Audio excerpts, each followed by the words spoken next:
KKMD 441화 팩트체크. 방사청이 KF-21 시제기 인도 금지는 물론 인도네시아 퇴출 준비까지 하고 있다고?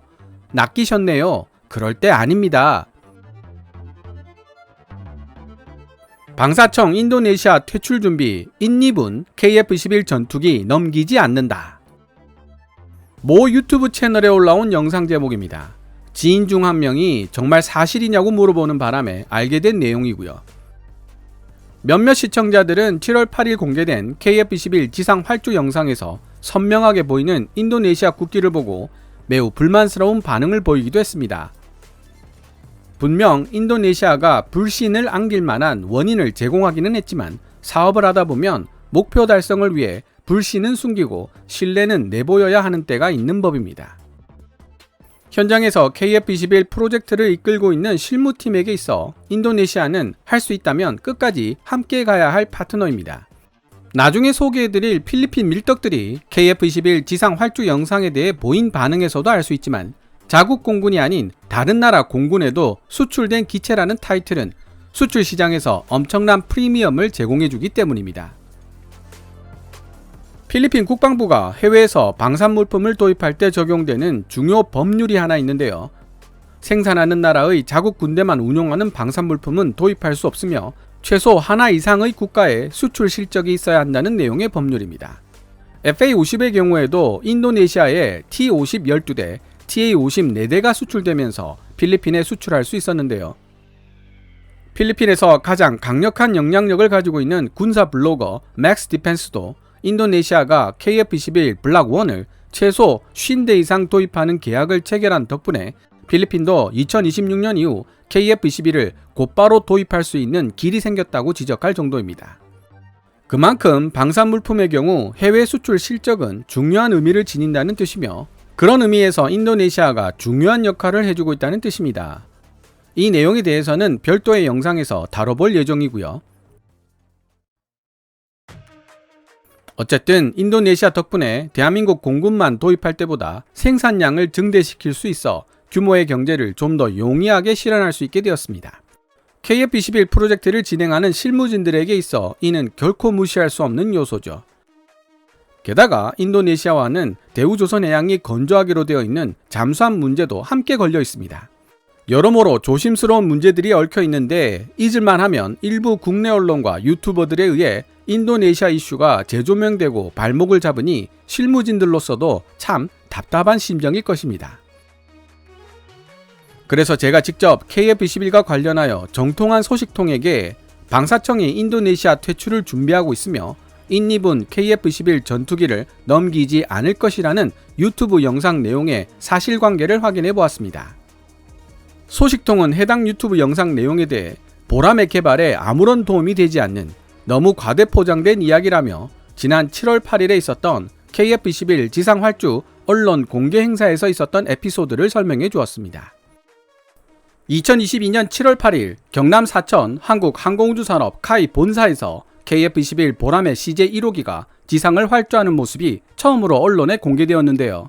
이날 기자들과 만나 질문을 받았던 사람은 방위사업청 한국형 전투기 사업단 체계 총괄팀장을 맡고 있는 노지만 공군 대령이었습니다. 국내 언론 파이낸셜 뉴스에 이 부분에 대한 언급이 있어 잠깐 인용해 보겠습니다.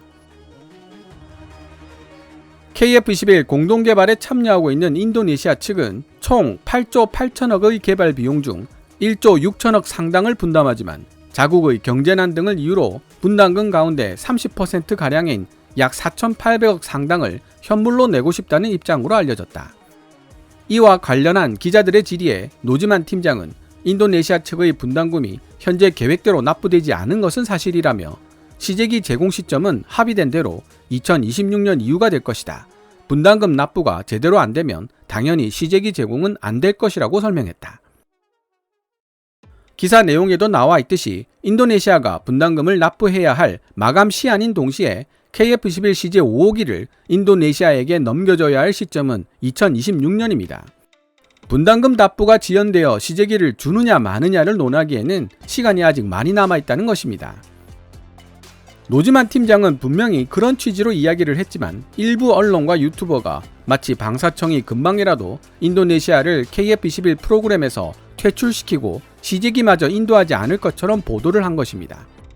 개인적으로는 노즈만 팀장이 좀 덜 직선적인 노련한 화법을 구사했으면 좋았겠다라는 아쉬움도 있습니다.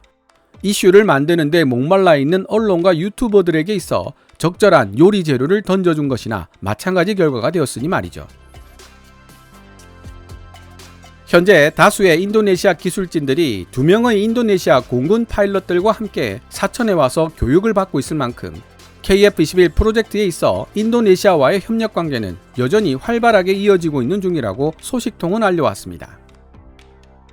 KF21 보라매의 중요 기술들이 인도네시아로 유출되지 않을까 걱정하는 일부 네티즌들에 대해서도 그런 걱정은 할 필요가 없을 것으로 본다고 소식통은 전했습니다. 인도네시아 기술진들에게는 안타까운 이야기가 되겠지만 인도네시아 현지에서 KF21을 조립할 수 있는 수준의 기술을 생산직 엔지니어들에게 전수하고 있을 뿐 정작 KF21에 적용된 중요한 핵심 기술에 접근할 수 있는 영구직 엔지니어들은 없다고 봐도 무방한 상황이라고 합니다. KKMD 437화 록히드 마틴이 카이와 새로운 협정을 맺은 이유 록히드는 왜 FA50을 밀어줄 수밖에 없었을까 편에서 잠깐 언급이 되었지만 FA50의 경우 부품들이 2개의 컨테이너에 나뉘어 선적되고 목적지에 도착하면 최소한의 장소에서 최대한의 효율로 다시 조립된다는 이야기가 있었습니다. 그렇다면 KF21도 핵심 기술들이 적용된 중요 부품들은 대한민국에서 미리 제작을 한 뒤 선적해서 배로 보내고 현지에서는 전체적인 조립만 하면 되는 방식으로 수출이 가능하지 않을까 생각해 봤습니다. 이는 어디까지나 제 개인적인 추론에 불과하지만 KF21에 적용되어 있는 핵심 기술들 중 일부는 미국 정부가 특허를 가지고 있기 때문에 수출하는 대한민국도 보안에 상당한 신경을 쓸 수밖에 없습니다. 물론 엔진 역시 미국제인 GE F414-400K이기도 하고요. 그런 점에서 KF21이 미국의 수출 통제에 어느 정도 영향을 받는다고 보는 주장 역시 일부 타당성을 지니고 있다고 볼 수 있지만 그렇게 일정 부분 통제가 가능한 KF21이기 때문에 미국이 핵심 4대 기술을 제외한 나머지 20개 정도의 기술을 기꺼이 대한민국에게 전수해 준 것이라고 해석할 수도 있습니다. 어쨌든 방사청이 KF21 프로그램에서 인도네시아를 퇴출시키려 한다는 주장은 팩트와는 거리가 멀고 설득력도 없습니다. 이미 말씀드렸다시피 현 상황에서 인도네시아를 KF21 프로그램에서 배제시킨다고 해도 우리에게 하등 득될 부분이 없기 때문입니다. 돈을 제때 갚지 않는 채무자에게 기분 내키는 대로 꼴도 보기 싫으니 꺼지라고 말하는 채권자가 현명할까요? 아니면 머리 꼭지가 돌고 복장이 터질 것 같아도 끝까지 달래가며 받아야 할 돈을 다 받아내는 채권자가 현명할까요? 그것도 받아야 할 돈이 1천, 2천만 원도 아닌 조 단위의 돈인데 말입니다. 오늘 KKMD에서 준비한 내용은 여기까지입니다. 방송되었던 내용들은 KKMD 공식 블로그에서도 만나보실 수 있으니 구글 검색창에서 KKMD를 검색해 보시기 바랍니다. KKMD는 여러분들께서 챙겨봐 주시는 광고 수익으로 운영되고 있습니다. 앞으로도 계속 양질의 컨텐츠를 만들 수 있도록 많은 도움 부탁드리겠습니다. 지금까지 시청해 주셔서 감사합니다. Kevin's Military 채널 KKMD